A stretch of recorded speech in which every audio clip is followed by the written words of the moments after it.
Gentlemen, welcome aboard this run of flight about 5613, going to London Stansted. Yep, this is me being removed from Croatia. You're probably wondering how I got in this situation. Back in 2019, a group of people, including myself, created a country called the Free Republic of Verdus. We were able to do this as neither Croatia or Serbia claimed this land, as they both wanted a larger piece of land on the other side of the Danube River. This allowed us to proclaim Verdus, with it being rightful to the land under international law as it is the oldest active claimant. But things didn't properly take off until mid-2022 when we started to push for a permanent settlement. During this time, we have received support from a number of politicians, political parties, non-government organisations, and a bunch of coverage in the media. We have also been providing and assisting with humanitarian aid in Ukraine and a large amount of surveying of land in Verdus itself in preparation for the permanent settlement, which started last month and was quickly ruined by Croatian authorities, but we'll get to that later in the video. So now that you know a bit about Verdus, we're going to start our story in Dover, England last month, where we were preparing to take one of our boats down to Verdus for the permanent settlement. On the 8th of October, we took the ferry to Calais, where some of the team would drive it down and meet the rest of us there. I had to join the crossing in Calais as the boat was under my name, but I would later take a plane the next day. Waiting at customs was very tedious and slow due to the paperwork, but the team was let in and on their way. Manuel, myself, Ines, and the supervisor on the cabin together with who I know in. On the 9th of October, another member of the team and I boarded a flight to Osijek, where we would spend a few days before meeting the rest of the team upon their arrival in Osijek. There were some delays due to issues on the road with the trailer, but eventually we all got there and we prepared to begin the permanent settlement for Verdus. On the 12th of October, we took the vessel to Almash, where we prepared to put it in the water and get started on the journey to Verdus.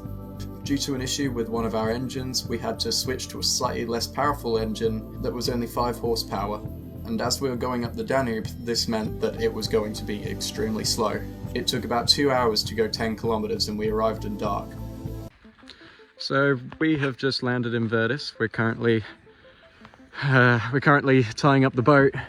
This is the beginning of Verdus' permanent settlement. We're here much later than planned. It would have been ideal if it was daylight, but we work with what we've got. The good thing is we're here in one piece and we worked well as a team.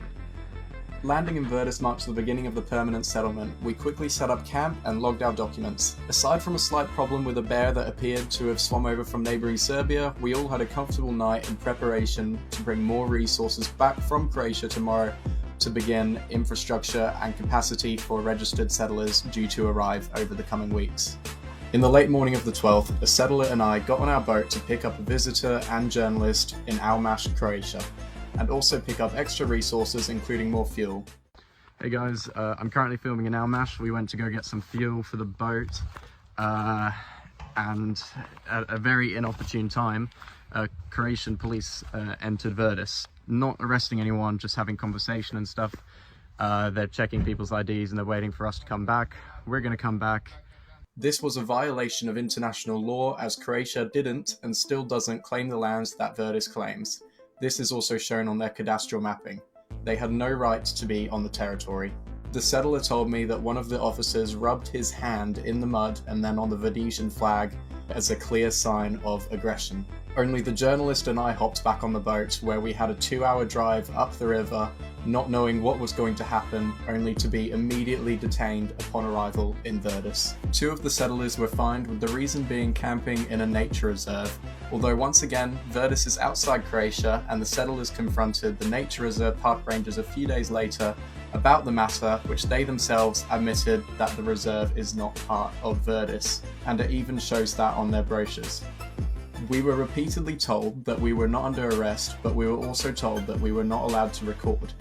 We were forced to abide due to the reputation of these authorities to our neighbours up north, who have repeatedly had their personal belongings stolen or thrown into the river. The authorities took us back into Croatia, basically kidnapping us, considering Croatia themselves don't consider the land that we were on as their own, and they held us for numerous hours and refused to translate documents to us, meaning we didn't know what we were signing. They lied to us about our rights, and they then gave all of us 7 days to leave Croatia or face forced removal. Each of us were banned for at least 3 months. The authorities told me that the Vice President and I were marked specifically as threats to Homeland Security, and that apparently we were being watched for a while. Although this did not change our ban from Croatia, and we were still only banned for 3 months. After we were free to leave the police station, we were taken back onto the Danube River and dropped back in Verdus to pick up one of our boats, and we drove that down the Danube in the middle of the night with barely any navigation. We asked for a tow or any assistance, and the police refused to give us any help. Some of the settlers drove out of Croatia the next day, while I spent a few more days in Croatia sorting out some of the situation and having meetings with numerous individuals willing to assist us. While Verdus's permanent settlement was quickly destroyed by Croatian authorities, making the time not even half as long as our land surveying trips, I believe this was a pretty big achievement. We are now working with our partners to take legal action against Croatian authorities. You can learn more on the national website, which I have linked in the description. Anyway, thank you so much for watching. Make sure to subscribe, like, comment what you think, and I'll see you guys in the next video.